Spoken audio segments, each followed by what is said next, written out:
Masyarul muslimin rahimakumullah, Bapak Ibu sekalian yang dirahmati Allah. Assalamualaikum warahmatullahi wabarakatuh. Alhamdulillahirabbil alamin wa bihi nasta'inu ala umuri dunya waddin. Wassalatu wassalamu ala asrafil anbiya'i wal mursalin wa ala alihi wa ashabihi wa man tabi'ahum bi ihsanin ila yaumiddin, amma ba'du. Bapak Ibu sekalian yang dirahmati Allah dan dimuliakannya, kita bersyukur pada Allah atas segala limpahan rahmat dan hidayah kepada kita, terutama tentu hari ini limpahan kesehatan baik lahir maupun batin. Mudah-mudahan kita senantiasa memakai kesempatan kesehatan kita ini dalam keadaan sehat ini untuk senantiasa taat pada Allah Subhanahu wa taala. Amin ya rabbal alamin. Salawat serta salam kepada junjungan Nabi Muhammad sallallahu alaihi wasallam. Allahumma shalli ala sayyidina Muhammad, Allahumma shalli wa sallim wa barik alaih. Mudah-mudahan kita senantiasa bersalawat pada Rasulullah, dan dengan selalunya kita bersalawat salam pada Rasulullah sallallahu alaihi wasallam dalam kehidupan di dunia ini, kita mendapatkan tempat nanti termasuk dari golongan umat Nabi Muhammad yang mendapatkan syafaat beliau. Amin. Amin ya rabbal alamin. Pada minggu yang lalu kita telah sedikit mengurai bahwa kembali lagi diulangi, tetap kita ulangi, fal insanu nau'aini, manusia itu tetap terdiri dari dua unsur, jusmani wa ruhani. Ada yang jasad, ada yang rohaninya. Jasad manusia itu sendiri umum, karena jasad tanpa roh dia akan menjadi mayat, roh tanpa jasad dia akan gentayangan, kan? Cerita orang kan begitu. Ar-ruhani khas wa muharram ila watanihi wal qurbah, farujul insan am ila watanihi war ruju' ila darajat. Jadi manusia itu jika kembali, roh itu kembali kepada Allah semuanya. Jadi kalau ada riwayat-riwayat mengatakan ini orang matinya tak betul, ruhnya gentayangan, rasanya tidak ada dalam ilmu Islam itu, tak ada yang ruh gentayangan itu, tak ada. Yang gentayangan itu korinnya. Dia lahir satu malaikat, satu korin dari alam jin. Maka jin ini hidup dengan dia, yang korin ini hidup dengan dia sepanjang hidupnya. Maka ketika dia hilang, nanti suatu saat ada yang datang, kok persis, kok gini, itu semuanya qarin. Maksudnya ini nih yang meniru. Tapi jika orang itu tetap ibadahnya kepada Allah, ini tak akan mengganggu.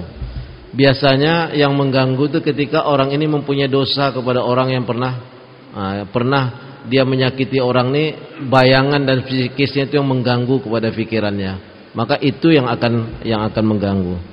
Lalu dikatakan dalam kalimat ini, wa hazi ni'mal jusmaniyah fala yasilul jismi ila hadzal awalim illa bisalasatil ulum. Badan ini tak akan mencapai kepada kesuciannya tanpa ada roh.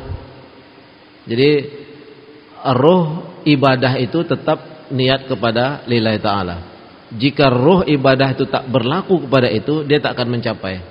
Jadi badannya mengikut dia. Kita kalau secara batin itu tak tenang, maka badan itu terasa sakit dia. Jika orang bersalah itu yang dihabisinya itu apa? Pikiran dan mata hatinya. Dia akan selalu dihantui. Maka kalau dia dihantui tentang itu, otomatis badan itu kan ngikut dia. Kurus saja dia. Kenapa? Pergi pun ke dokter dia tak akan dapat.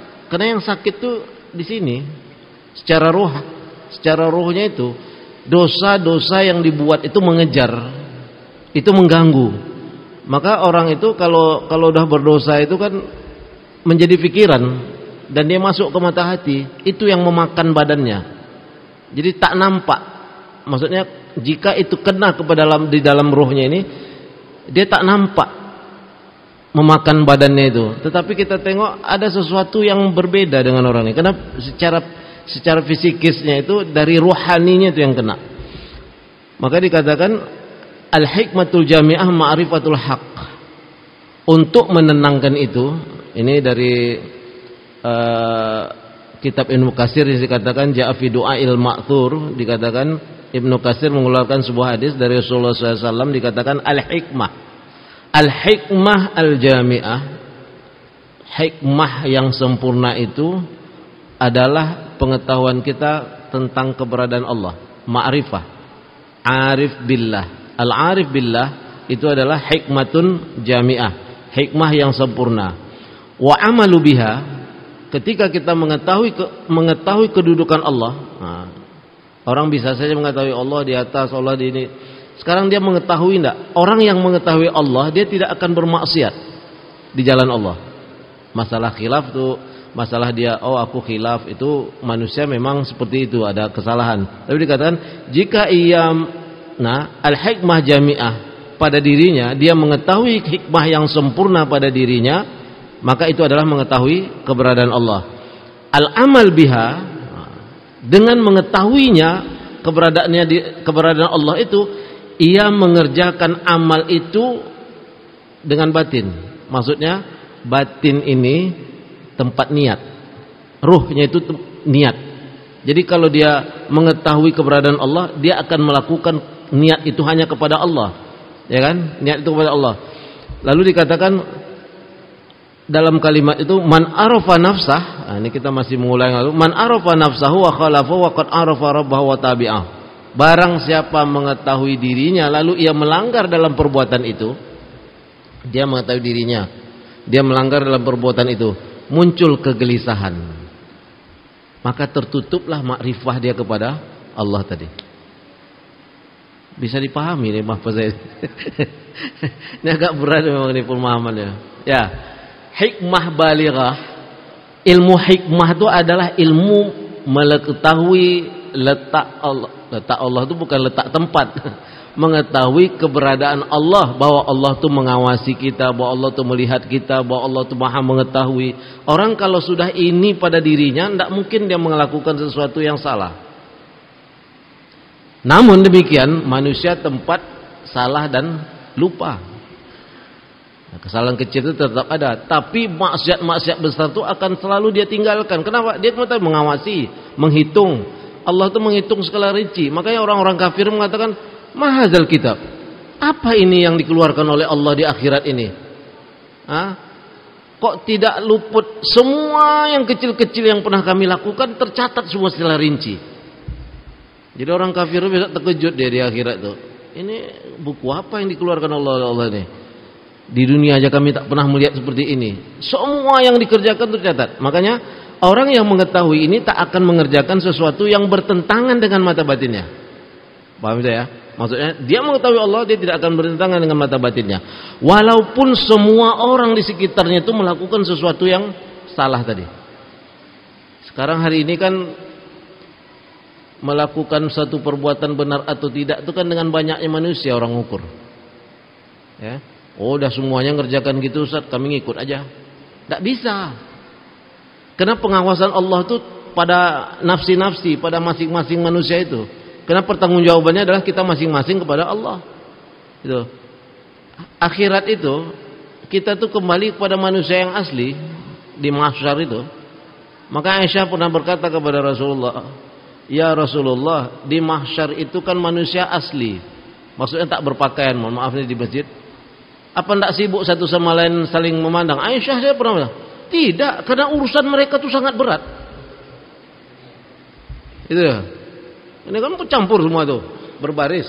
Yauma yaqumur ruhu wal malaikatu saffan la yatakallamuna illa man azina lahu rahman, tak ada satu pun berbicara. Jangankan di akhirat, kita di pondok dulu kalau udah pakai masuk tuh, istilahnya itu jarum jatuh terdengar gitu lah.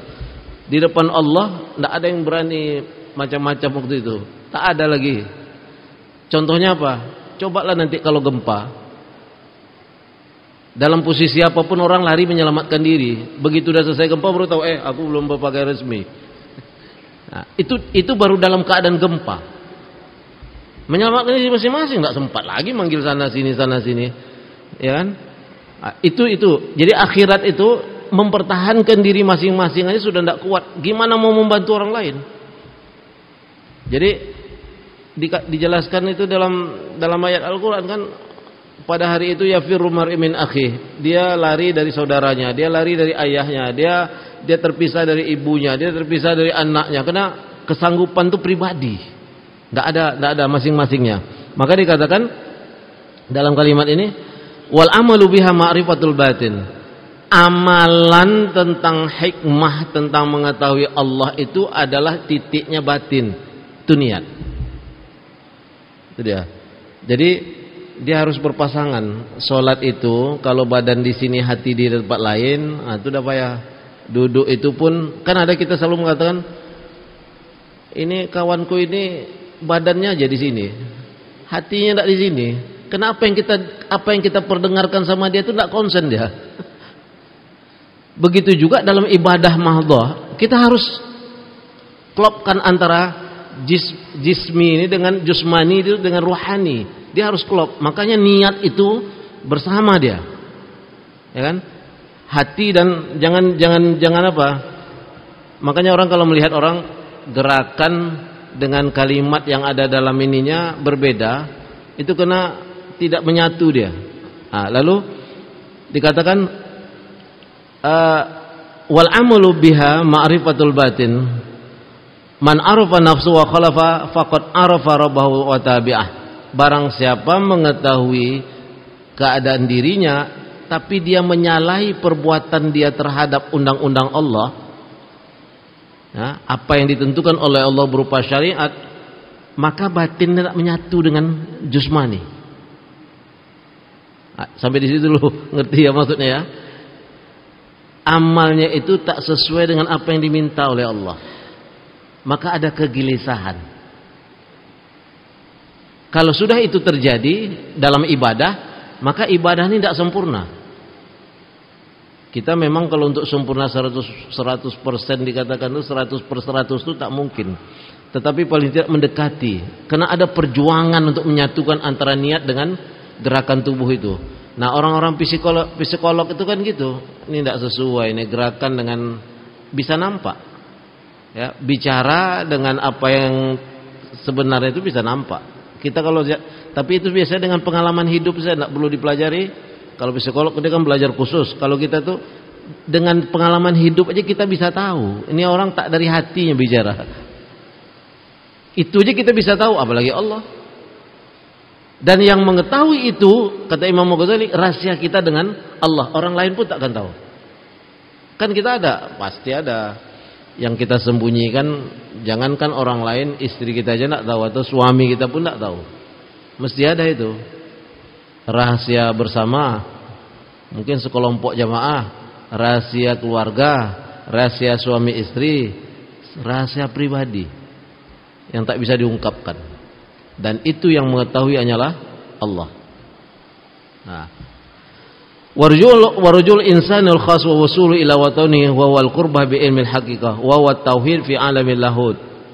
Allah itu la ilaha illallah. Allah ya, itu alamul lahudnya itu dikatakan. Fi alamil khayalatil fid dunya. Tapi di dunia ini itu bisa ternafikan karena perbuatan maksiatnya manusia. Keberadaan Allah itu bisa ternafikan, bisa tertiadakan karena maksiat manusia kepada Allah, kepada dirinya sendiri. Makanya doanya tetap Rabbana zalamna anfusana wa illam taghfir lana wa tarhamna lanakunanna minal khasirin. Nabi Adam dan Hawa begitu berdosa, kami ya Allah yang menganiaya diri kami sendiri, tak ada yang lain. Kami tak menyalahkan yang lain. Maka kami harap itu apa? Maghfirah, ampunan. Selain ampunan apa? Rahmatmu kepada kami. Kalau tidak, kami ini tidak berguna. Kalau sudah itu yang kita doakan, lalu kenapa kita berharap kepada sesama makhluk? Karena putusan akhir itu tetap Allah.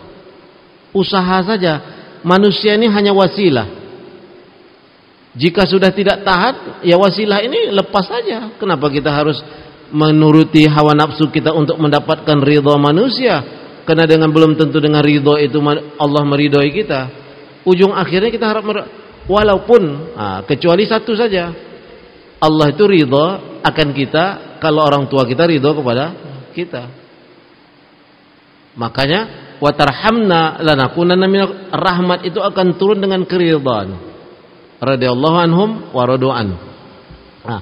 Bisabab ibadatus sawa'un kana na'iman aw ghairuh. Makanya ilmu yang meletakkan diri kita di hadapan Allah itu benar, itu adalah ilmu yang kita lakukan dengan peningkatan ibadah. Walaupun ibadah itu bukan satu-satunya jalan untuk mendekatkan diri kita kepada Allah, tetapi wasilah utama itu adalah ibadah.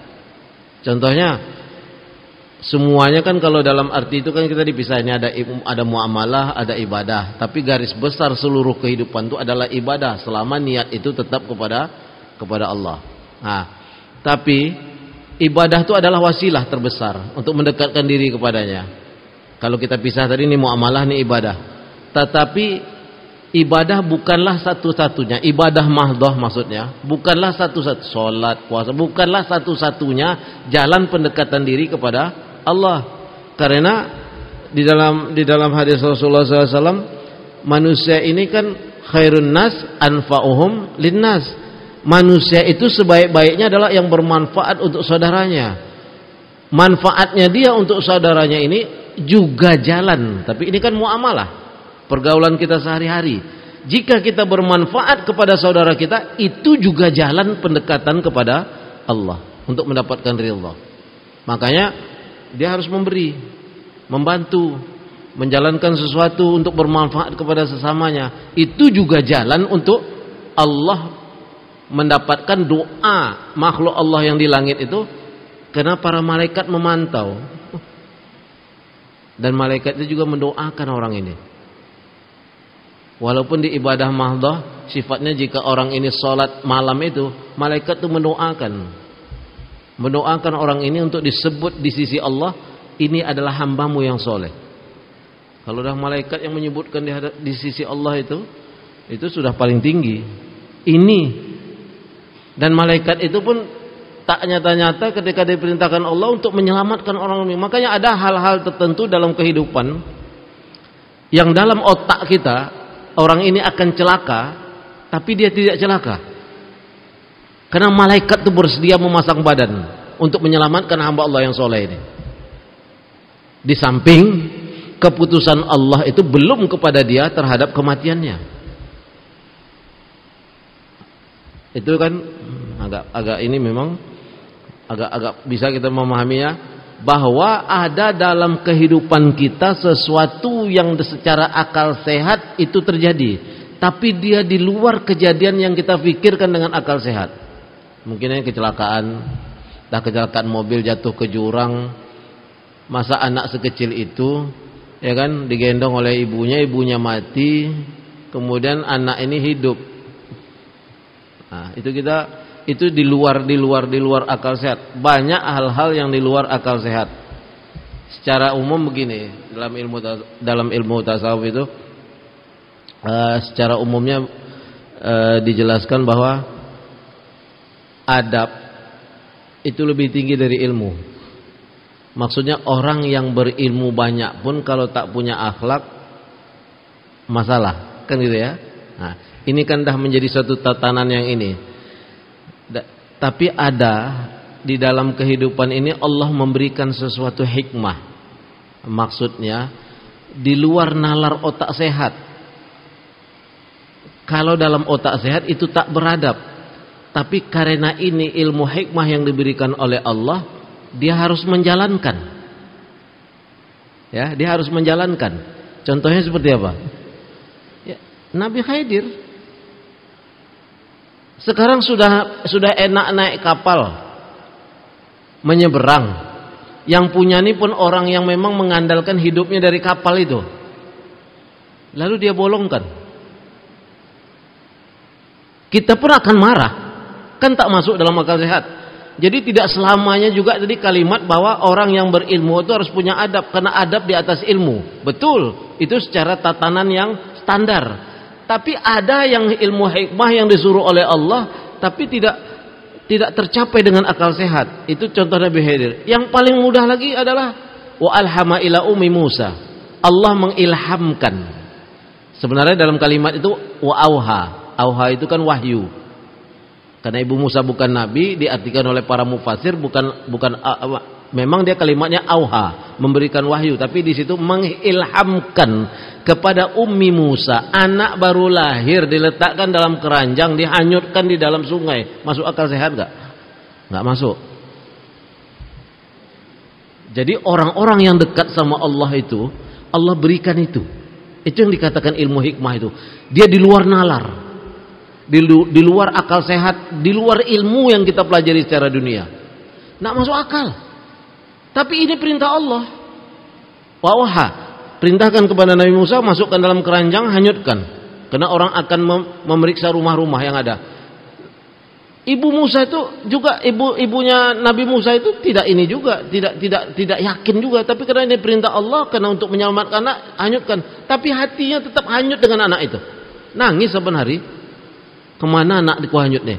Tapi Allah janji, dia akan diambil oleh keluarga Fir'aun sendiri. Contoh itu hikmah lagi apa? Begitu dia sampai di tangannya istri Fir'aun, kita akan memelihara ini. Fir'aun pun akan membunuh itu, tapi dia bilang tidak, mungkin ini menjadi suatu hal yang lain bagi keluarga kita. Lalu apa yang terjadi dengan patuhnya ibu Nabi Musa itu? Diumumkan siapa yang bisa menyusui. Ibu-ibu dah tahu lah itu. Orang yang bisa menyusui itu orang yang baru melahirkan. Nggak mungkin orang yang tak melahirkan. Bisa hilang di ingatan Fir'aun, dicarilah ibu Musa yang datang ke situ. Ini masuk akal atau tidak masuk akal? Tidak masuk akal. Kadang, maksud saya pendekatannya adalah ilmu hikmah yang diberikan kepada orang-orang yang dekat kepada Allah ini ada sesuatu yang di luar dari kejadian-kejadian harian kita. Dan itu kita harus yakin. Makanya kenapa anak muda harus lebih menghormati orang tua, lepas dari segala perbuatan? Karena apa kata Ali bin Bakr mengatakan, termasuk apa yang menjadi murid daripada Hasan Al-Basri, dia katakan begini, kita harus menghormati orang tua karena dia lebih dulu Islam dari kita, berarti dia lebih dulu beramal soleh. Ya, lepas dari segala pribadi orang tua itu harus dihormati. Itulah dasar Ahlussunnah wal Jamaah itu menghormati orang tua. Kenapa? Dia lebih dulu Islam dan dia lebih dulu mengamalkan amal soleh itu. Lalu kita dikatakan oleh Bakar bin Ali, kita juga harus menghormati orang yang muda. Menyayangi yang muda. Kenapa? Karena kita dengan kita setua ini tentu maksiat dah banyak. Mereka ini baru memulai. Maka harus kita sayangi untuk membimbing mereka untuk ke jalan yang itu, yang baik. Maka dalam kehidupan itu tak semuanya memang harus masuk akal. Jalani. Karena itu kadang-kadang petunjuk Allah yang diberikan kepada kita. Tidak masuk akal kadang-kadang. Lalu siapa yang ini? Kakak Nabi Musa yang mengumumkan kalau memang ingin mencari orang yang ingin menyusui, biar aku carikan. Ibunya lah dibawa ke sana. Akhirnya ibu itu hilang rasa rindunya itu masuk ketika dia menyusui anaknya. Siapa ini yang berbuat? Allah. Apa ini yang berperan? Ruhani, ruh, bukan jasmani lagi. Karena jasmani kita tak akan sampai kepada itu. Karena ruh. Tetapi oleh Allah tidak semua itu berjalan sebagaimana yang kita pikirkan. Maksudnya sekarang yang bisa mencapai ke arah itu adalah ruh. Jasmani tidak akan sampai. Tapi berbeda lagi. Kalau kita teliti lagi, ketika mi'rajnya Rasulullah SAW itu ruh dan jasad atau ruh saja? Ruh dan jasad.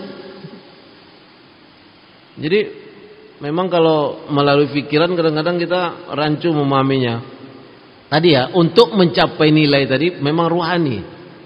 Karena jasmani tak akan tercapai. Tapi lain berbeda dengan Rasulullah SAW ketika mi'raj, Allah letakkan ruh dan jasad itu menyambung langsung kepada Allah. Kenapa? Subhanallazi asra bi abdihi. Allah memperjalankan Nabi Muhammad itu sebagai hamba. Hamba itu adalah manusia. Manusia pasti terdiri dari ruh dan jasad. Jadi kalau udah dia memperjalankan hambanya lailam minal masjidil haram ilal masjidil aqsa, ya ruh dan jasad. Yang tadi kita udah mengatakan pencapaian ini adalah ruhani, tapi berbeda dengan Rasulullah. Nah, itu pula bedanya Rasulullah itu. Rasulullah SAW itu memang khatamul anbiya, ya kan? Memang beliau itu adalah orang yang sangat terpilih oleh Allah.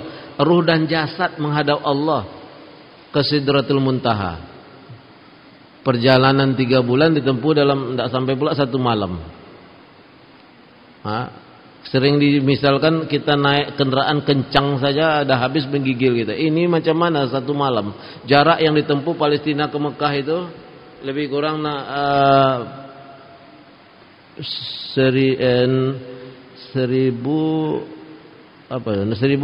kilometer. Tapi berbeda dengan Rasulullah, jasad dan ruhaninya mencapai kepada keridhaan Allah. Ini semua itu adalah atas kehendak Allah. Itulah hikmah. Ayo kita lanjutkan. Bal izana mal jasad wa sadal qalbu fursatun fayazhabu ila watanil asli imma bi kulliyati aw bi juz'iyati. Allahu yatawaffal anfus hina mautiha wallati lam tamut fi manamiha fayumsiku allati qada 'alaiha al-maut wa yursilul ukhra ila ajalin musamma. Allah tetapkan ajal.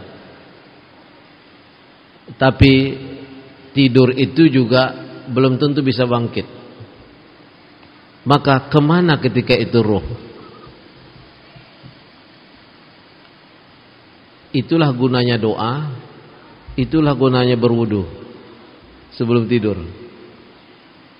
Nah, kalau di ilmu tasawuf itu begitu.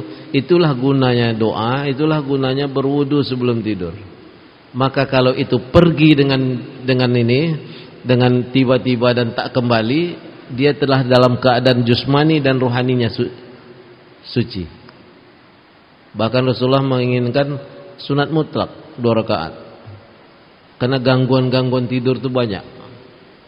Kadang-kadang kata orang dimanfaatkan oleh orang-orang yang berdukun untuk menyelesaikan kita dalam keadaan itu. Jadi kalau dulu pernah saya tanya begini, kenapa kita di pesantren ini kok tidurnya di lantai? Saya juga nggak ngerti waktu itu kan, maksudnya tak ngerti juga ilmu-ilmu itu. Saya pernah tanya dulu, katanya kalau di atas dipan, karena dulu daerah Ponorogo itu daerah-daerah ilmu-ilmu hitam itu, jadi selagi masih ada jarak tanah dengan atas, itu ilmu-ilmu hitam itu cepat masuk. Saya nggak tahu juga, saya nggak pernah belajar, wallahu a'lam lah. Ya, tapi dalam pikiran saya, karena memang orangnya banyak, satu kamar itu hampir bisa 25 orang, ya tidurnya di bawah-bawah. Tapi tidak tahu juga, ada juga orang-orang yang bicara sama saya, ilmu itu memang begitu, selagi dia nempel ke tanah, ilmu itu tuh tidak masuk. Wallahu a'lam. Tapi paling tidak kedekatan diri kepada Allah itulah yang akan memberi menjaga kita. Nah, itu yang tidak apa-apa, itu cuma sekedar cerita. Al-insanu sirri wa ana sirruh. Jadi di dalam hadis qudsi dikatakan Allah berfirman, al-insanu sirri. Manusia itu adalah bagian dari rahasiaku. Ya kan? Wa ana sirruhu. Dan keberadaanku itu adalah rahasia daripada yang terdapat pada manusia itu. Saya ulangi, manusia itu adalah rahasiaku. Karena tidak ada yang tahu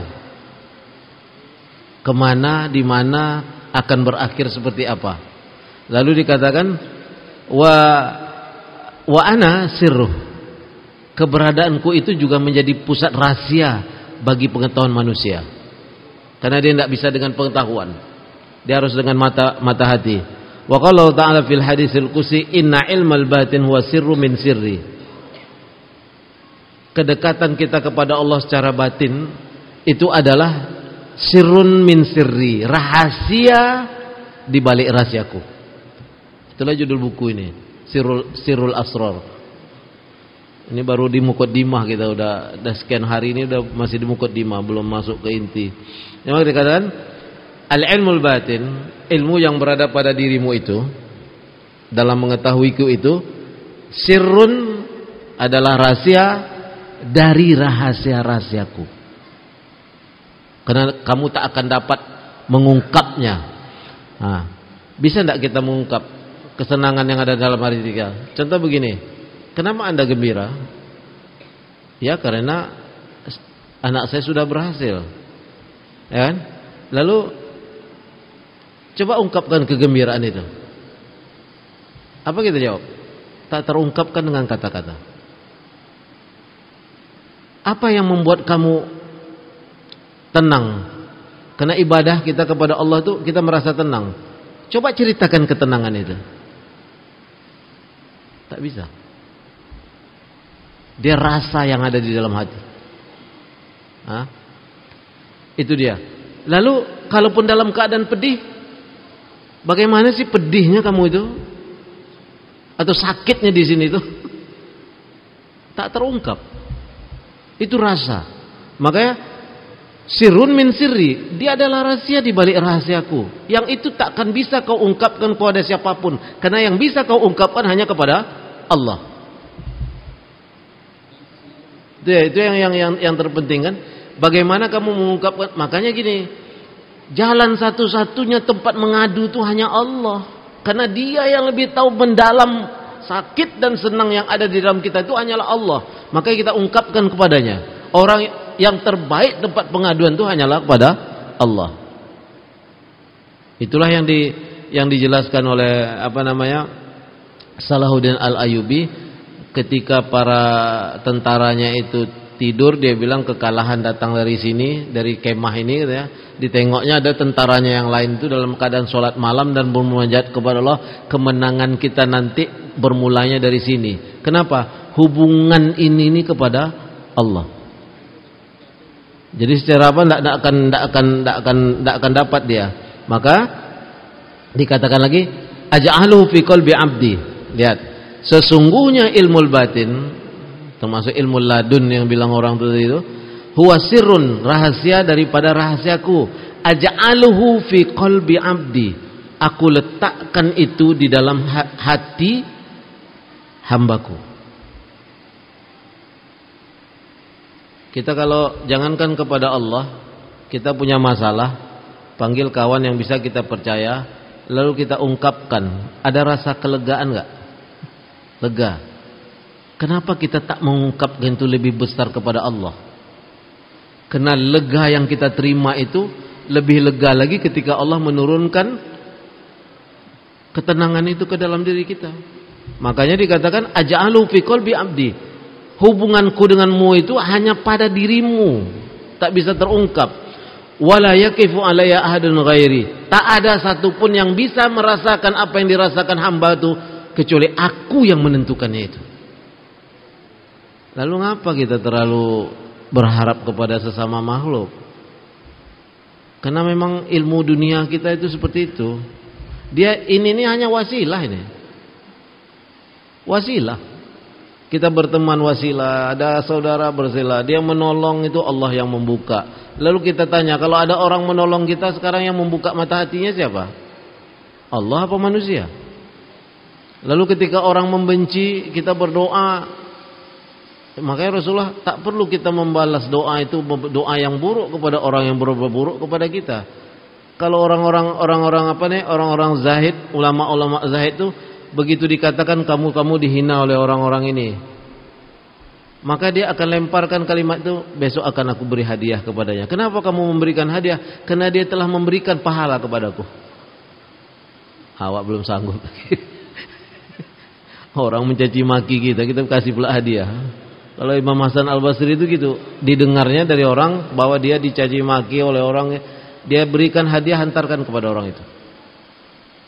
Karena itu pemegangnya adalah Allah Subhanahu wa taala. Nah, wala yaqifu alaihi ahadun ghairi, tidak ada yang bisa menyandarkan dirinya kecuali hanya kepadaku. Wal murad min wujudil insan min ilmi tafakkur sa'ah khairun min ibadati sa'min sanah. Kemudian dikatakan Syekh Abdullah rahimallahu wa ilmul furqan huwa tauhid wa bihi yasilul arif ila ma'rifi wa mahbubihi natijatu ilmil arif at-tayran bir ruhaniyah ila ilmil qurbah. Kemudian Jalaluddin Ar-Rumi mengatakan fal arif tayyarun ilal qurbah wal abid sayyarun ilal jannah. Lihat dikatakan di sini ilmu yang diberikan Allah kepada kita itu adalah ilmu furqan saladuni, membedakan mana yang hak dan yang batil. Begitu seseorang yang arif billah mesti dia mengambil yang hak.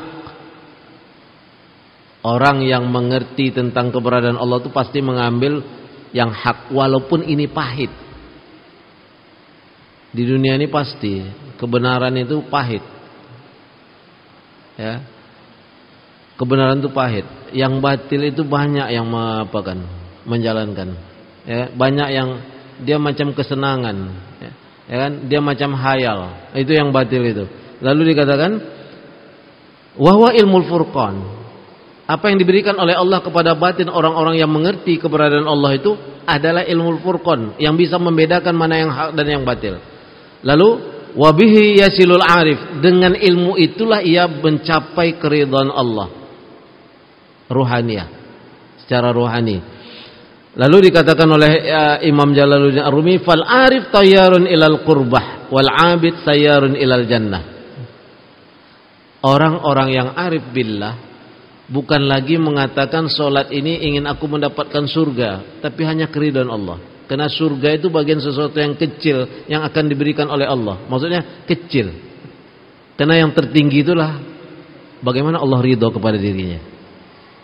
Tetapi al-abid, hamba yang biasa, ia akan melakukan sesuatu itu yang baik itu berharapkan kepada surga Allah. Jadi kita mengharap itu tidak ada masalah, tapi kita masih dalam tatanan hamba biasa. Tapi ketika kita mengharapkan ridha, itu berarti orang yang arif billah. Karena keridhaan ini tempat yang tertinggi dan tidak semua orang bisa mencapai itu. Kenapa kamu puasa Ramadan? Aku takut diazab, nanti aku masuk neraka, aku mencapai surga. Betul juga, nggak ada masalah. Contohnya apa? Tariq bin Ziyad. Ketika orang-orang barbar yang ada di Maroko, itu kan orang yang belum banyak pengetahuannya tentang Islam. Lalu mengajak mereka untuk berperang menyeberangi, itu kan nyebrang selat untuk sampai ke Spanyol, menyerang orang-orang kafir waktu itu. Itu bukan dengan kamu ini lillahi ta'ala kita ucap, tidak. Ayo berperang, kita menyeberang, hasil dari rampasan perang itu untuk kalian separuh. Itu dulu. Boleh kita mengatakan itu, boleh. Yang penting jalan dulu, ya kan? Jalan. Begitu sampai di seberang, kapal itu dibakar sama Tariq bin Ziyad. Amamakum adu, al-adu amamakum, musuh di depanmu. Laut di belakangmu. Kalau kamu berperang mati di depan, kamu mulia. Tapi kalau kamu balik ke belakang, tenggelam di laut, mati konyol. Itu aja pidato Tariq bin Ziyad itu. Makanya dinamakan salat Gibraltar. Ada situ nama Gibraltar. Dari Jabal Tariq. Dinamakan ada pulau situ ada Jabal Tariq. Jadi untuk merangsang orang berbuat baik itu tidak ada masalah dulu, dunia dulu tidak masalah. Tapi begitu dia masuk, ada hal yang untuk pendekatan diri. Kamu maju, kamu mati, tapi kamu adalah mulia. Rampasan perang dapat, kamu mulia. Pulang kamu, itu laut konyol, mati dalam keadaan tak baik. Akhirnya mereka berperang dan menang. Begitu dulu. Jadi bukan berarti kita tidak ada masalah. Awalnya kita harapkan jannah, tapi kita harus meningkatkan keridhaan Allah yang utama. Begitu Allah ridha, jangankan surga, lebih dari surga itu Allah kasih. Jangankan dengan Allah, kita dengan manusia, ketika kita baik dengan dia, apa dia bilang? Jangankan hartaku ini, nyawaku ini aku berikan untuk membelamu. Masa dengan Allah nggak bisa? Kan itu. Kenapa kita nggak bisa dengan Allah seperti itu? Beribadah itu lebih ketat untuk mendapatkan keridhaannya. Nah, ini juga di dalam kalimat yang terakhir, faza tayyarun fi batinil arif wal insanul haqiqi wa habibullah azza wa jalla wa muharram wa arusuhu kama qala Abu Yazid al-Bustami, auliyaullah hum araisuhu la yaral araisu illal muharim. Dikatakan dalam kalimat ini oleh Abu Yazid Al-Bustami, wali-wali Allah itu adalah pengantin-pengantin di hadapan Allah. Maka tidak akan bisa melihat itu kecuali yang memberikannya. Jadi tidak boleh kita aku wali, tidak ada. Allah menentukan dan memperlihatkan kepada orang lain. Jika ia mengaku wali, dia wali juga, mungkin wali murid, wali santri. Jadi tidak ada yang bisa mengaku aku wali, itu tidak ada. Orang lain yang diperlihatkan sama Allah, dia punya kelebihan. Bukan diri dia yang mengaku. Karena mungkin muridnya melihat sesuatu kejadian ini, Allah lihatkan kepada orang lain, bukan Allah lihatkan, bukan Allah suruh dia mengaku. Berbeda dengan kenabian ya. Kalau kenabian itu memang harus dikatakan aku nabi, tapi kalau wali tidak. Lalu dikatakan sini, fahum mukhaddaruna 'indahu min hijabil ins. Allah mengangkatkan hijab itu, Allah tampakkan kepada manusia, ini orang punya kelebihan. Bukan dia malu. Dan orang tua kata malu, tidak, saya biasa saja. Jadi kalau dia ngaku wali, itu dia bukan wali. Tapi kalau wali murid, wali santri, yang mungkin dia mengaku ya, memang harus diakui. Waqala Yahya bin, ini pendapat para imam sebut aja nih. Waqala Yahya bin Mu'az Ar-Razi rahimahullah ta'ala, al-waliyu raihanullah ta'ala fi ardihi yashummu as-siddiqun fatasilu ra'ayatu ila qulubihim fayashtaquna bihi ila maulahum wa tazdadu ibadahum ala tawafudil akhlaqihim. Maka dikatakan al-waliyu raihan, wali itu adalah Allah yang meletakkan ruhnya, ruhnya itu ala ardihi, dia tetesan dari apa yang diberikan oleh Allah. Itu baru boleh dikatakan titisan di bumi Allah. Yang bisa melihatnya as-siddiqun, orang-orang yang memang yakin dengan keberadaan kekuasaan Allah itu. Ra'ayatuhu ila qulubihim, dan itu berkenan kepada masing-masing mata hati mereka. Lalu dikatakan fayashtaquna ila bihi ila maulahum, orang-orang ini orang-orang tertentu yang ada amal-amalnya tak diamalkan oleh orang-orang pada umumnya. Maksudnya ibadahnya lebih bukan bertentangan dengan kenapa kamu tidak sholat? Oh, kalian aja tidak lihat aku sholat. Itu tidak ada itu. Banyak juga orang ngaku gitu. Kita ini udah jalan sekali, kok nggak sholat? Ya, sholat kita lain, tak sama dengan orang biasa. Kita sholat, dia tetap sholat berjamaah. Bukan berarti dia ini. Banyak yang ngaku-ngaku seperti itu. Kemudian katanya udah apa? Udah terbuka hijab sudah. Aku berada dalam posisi yang maka sholat itu tak sama dengan kalian. Itu tak ada itu. Jangan salah mengerti dalam mempelajari ilmu tarikat itu. Tidak ada itu. Aku sudah terlepas dari kewajiban, tidak ada. Selagi dia manusia, dia makhluk, dia bukanlah. Dia tetap dibebani dengan kewajiban itu. Jadi kalau ada ngomong gitu tuh dibohongi gitu ya. Nah, maka dikatakan wa tazdadu ibadatihim ala tafawuti akhlaqihim. Dia akan bertambah ibadahnya dan itu terwujud dalam akhlaknya, akhlak keseharian. Dia orang-orang yang dekat pada Allah itu dia terwujud dalam akhlaknya. Jika ini tak berubah, berarti tak ada gunanya ibadah. Ini kan ukuran standar.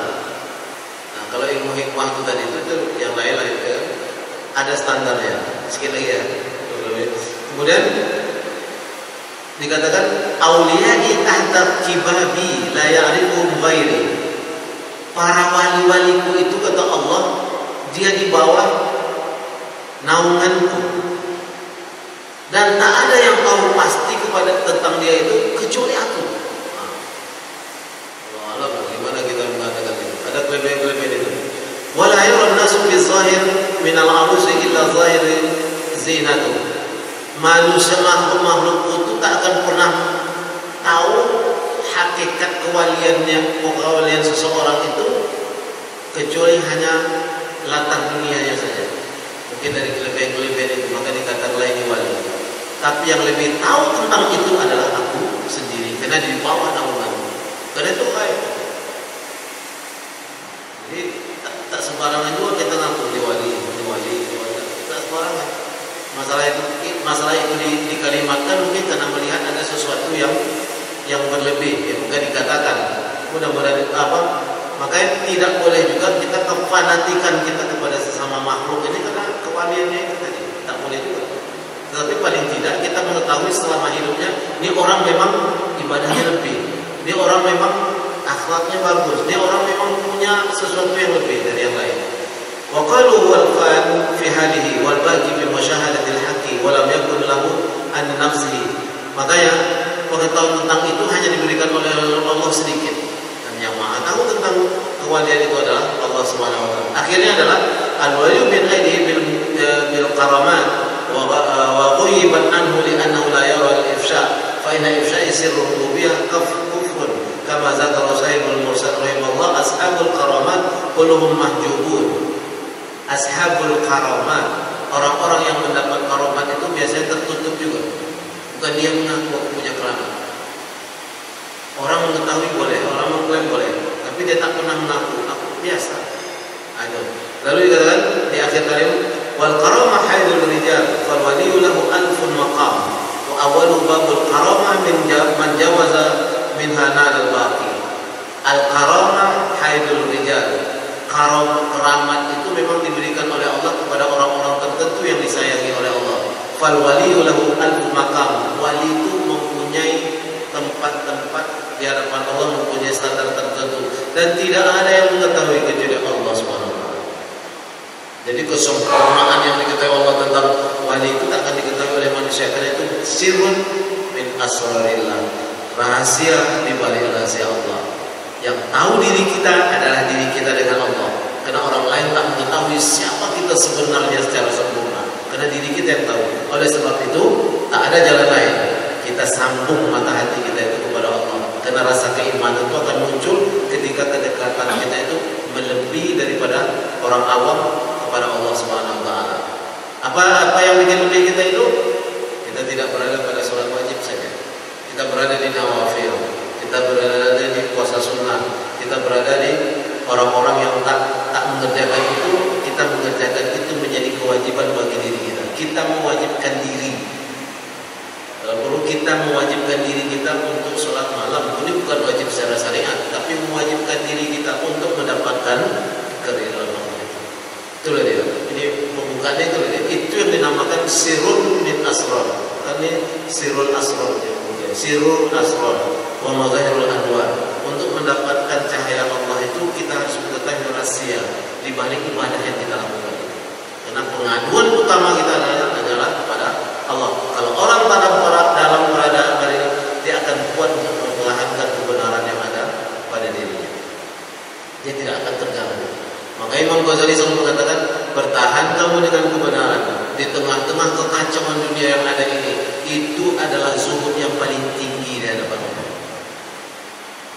Bukan pergi ke gua-gua menyendiri, itu bukan. Bertahan dengan kebenaran. Tapi kita pasti dibenci. Ya, karena manusia akan tergoda dengan segala maksiat yang ada, dengan segala ketenaran yang ada. Itu saja yang dapat saya sampaikan pagi hari ini. Mudah-mudahan agak rumit, tetapi mudah-mudahan kita bisa memahaminya. Itulah yang jurus kepada buku ini, sirrul asrar, maksudnya rahasia di balik rahasia-rahasia yang ada pada Allah Subhanahu wa taala. Kita bacakan umul Quran Al-Fatihah.